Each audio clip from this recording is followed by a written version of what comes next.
which is pretty neat. And so, yeah, that sort of speeds up play when you do that too. But what it shows that, I didn't really think about anything. I was just swinging back and swinging forward, obviously little swings. And it's all about motion. So when you look at golf swings, the key really being is that we have sort of three major elements that we look at. And really is one, how you stand to the ball and address it, which includes your grip. And then we talk in terms of once you've got your stance right and your posture, so you're ready to move. We then talk about how your body actually works, the second aspect. So if I put my hands down behind me, what happens in the actual swing? Well, when I swing back, I have to move back into my right side. I have to turn, get some weight shift into my right side. I then consequently have to move back to my left side, get my weight moving to my left side, and then clear and turn my hips through. So it's a sort of a movement where it's more what we call a rotary movement, where we're rotating. But at the same time, I'm actually moving sort of almost just a little laterally.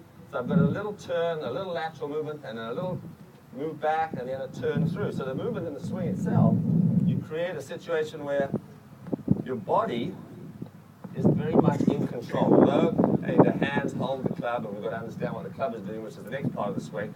But you really have to understand what your body's doing, because if you, for instance, if you don't have a weight shift, for instance, and all you do is this, you can imagine where the club's going to go. Or if I do this sort of thing, you can imagine where the club's going to go. So to a large extent, it's really understanding a little bit how your body works. We try to describe it as the dog wagging the tail, meaning that, okay, most people, the tail wags the dog. What they do is they hold the club with their hands and arms. They take it back with their hands and arms. They do everything with sort of the arms, the shoulders, the upper body, and they really neglect what actually happens to the body. So once you understand a little bit about how your weight moves, how you turn back, excuse me, how you turn through, it makes it so much easier to then apply the third bit, which is really what the club does. In other words, it's the swinging motion of the club. And if you look here, okay, this angle here, we've all heard about swing plane, which is confusing to a lot of people, but basically what it means is that the angle of the club that you started to address, you pretty much want to maintain that through the swing. Okay, what happens to a lot of players, they'll sort of do this, they'll do that, they'll do this, and they sort of lose this natural plane. If I swung it on this angle like a baseball plane, it would be very much around and around, and that's pretty easy to picture. Not so easy to picture when it's at this angle. And so that's why people have a problem. They take it two in, they take it out. And interestingly enough, if I swing this club just with two fingers and a thumb, and you're just, as my body, a little bit of body movement, and you just watch how the club swings around and up. It swings down, it swings around and up again, and it really gives me a feeling that as I swing here, that there's a sort of a gradual opening of the club, a gradual closing of the club. I'm not trying to force it straight, square.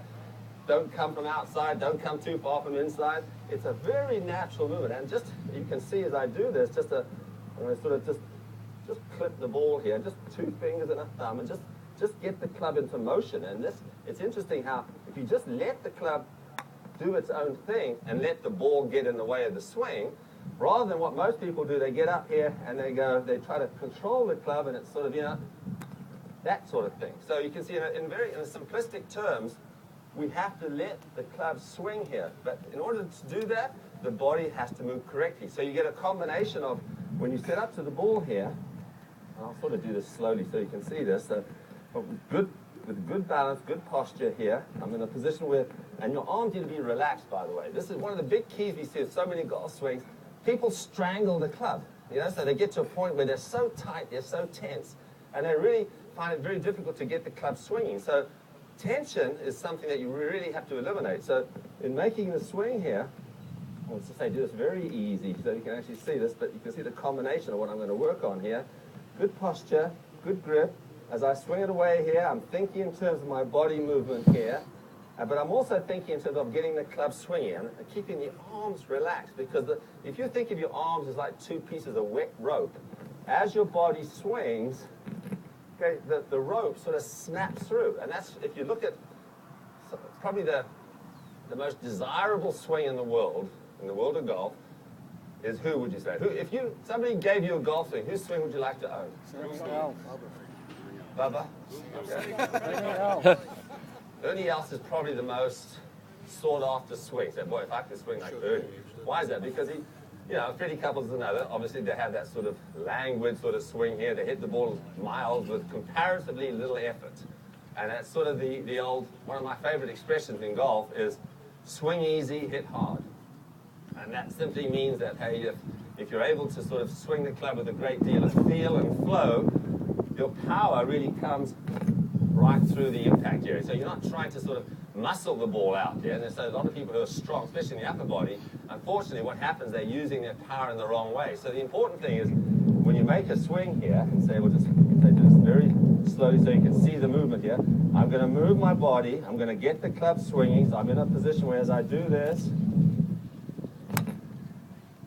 and without any real effort, you can get to a point where the club and the body sort of synchronize and harmonize. Now, what I want to do here,